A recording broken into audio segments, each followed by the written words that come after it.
Apa kebaikan Muhammad? Dua, apa alasan Nabi Muhammad menikahi Aisyah umur 6 tahun? Silakan.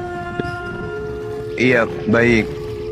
Jadi di antara seluruh wanita yang hidup sesama dengan baginda Rasulullah Muhammad sallallahu alaihi wasallam, satu wanita yang dinikahi dalam keadaan perawan, dinikahi pada usia 18 tahun atau 17 tahun.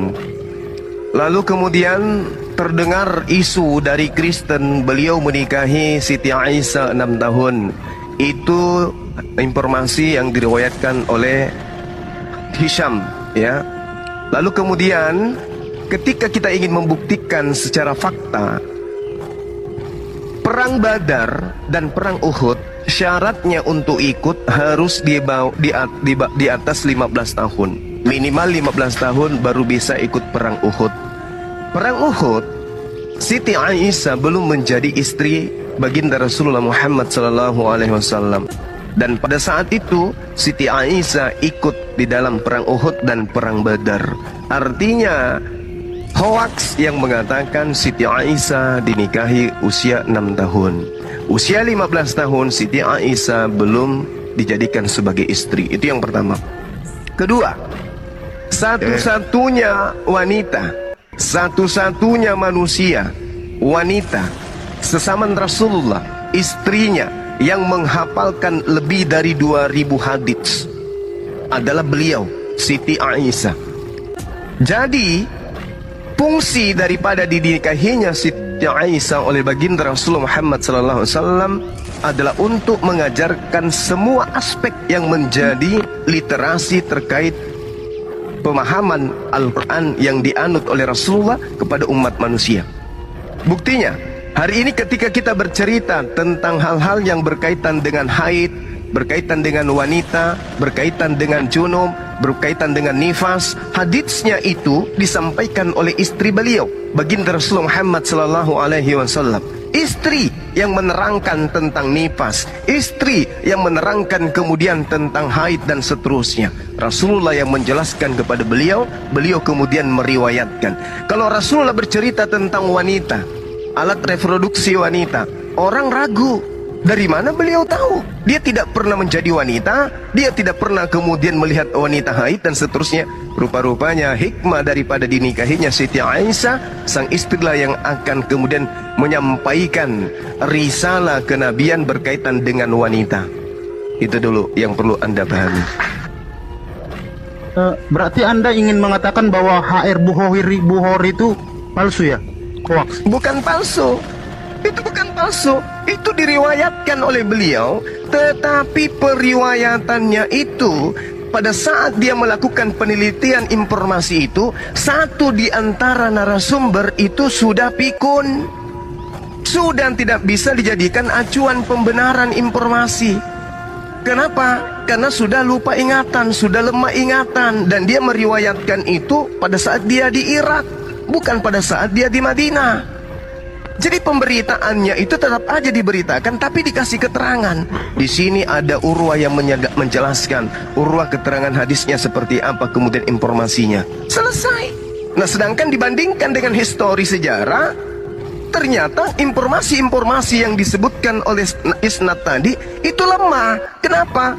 Syarat ikut perang Uhud dan Badar minimal 15 tahun. Yang tidak 15 tahun disuruh pulang. Siti Aisyah tidak pulang, artinya dia sudah di atas 15 tahun.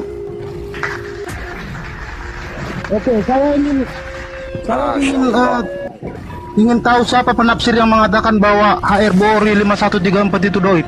Coba Anda sebutkan. Ya, hadis berapa tadi?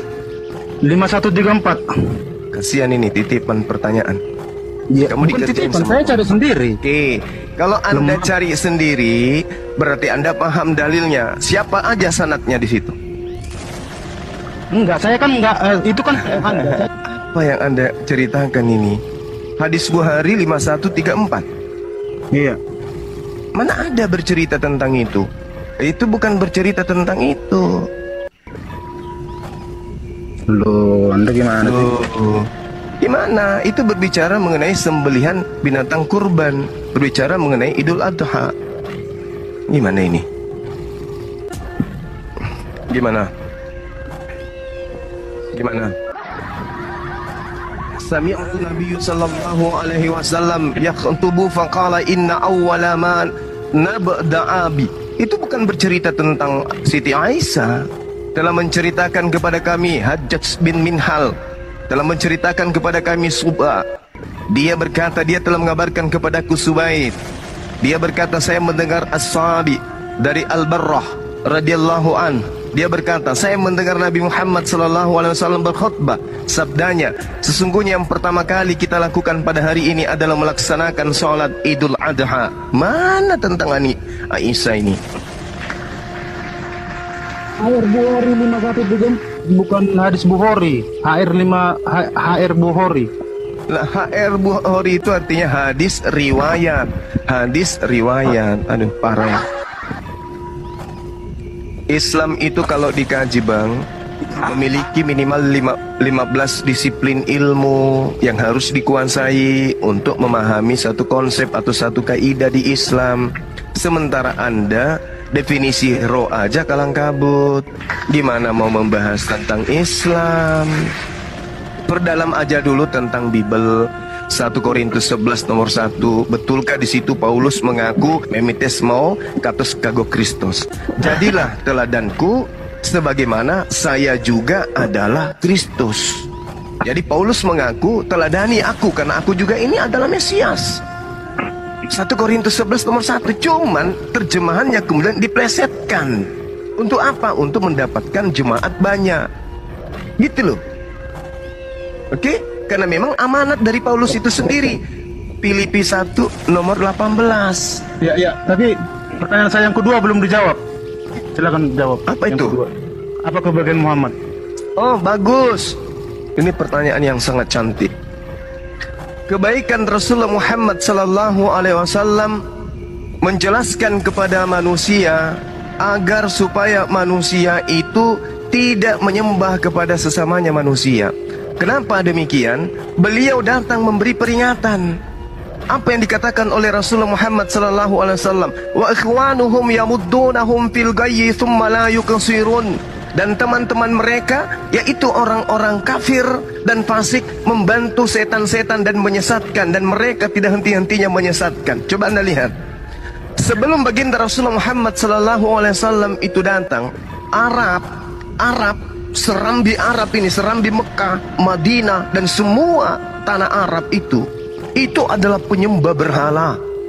Perbudakan di mana-mana, seks bebas di mana-mana, ajaran paganisme di mana-mana, penyembahan berhala di mana-mana, pembunuhan terjadi secara masif di mana-mana. Yang dilakukan oleh Rasulullah Muhammad sallallahu alaihi wasallam yang tadinya menyembah berhala diberhentikan, kemudian menyembah kepada Tuhannya Abraham, Ishak dan Yakub. Oke?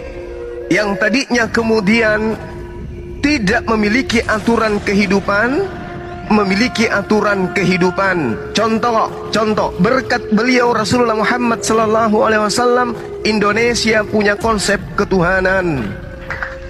5 sila yang digunakan Indonesia semua bersumber dari Al-Quranul Karim. Al-Quran adalah mandat yang diberikan oleh Allah pada baginda Rasulullah Muhammad sallallahu alaihi wasallam atas berkat rahmat Allah yang maha kuasa, dan dengan didorongkan oleh keinginan yang luhur supaya berkehidupan kebangsaan yang bebas, maka rakyat Indonesia menyatakan dengan ini kemerdekaannya. Apa itu? Dengan berkat rahmat Allah, bukan dengan berkat rahmat Yesus atau dengan berkat rahmat Yahweh atau berkat rahmat Theos. Enggak ada. Yang adalah Allah. Itu dijadikan sebagai panduan.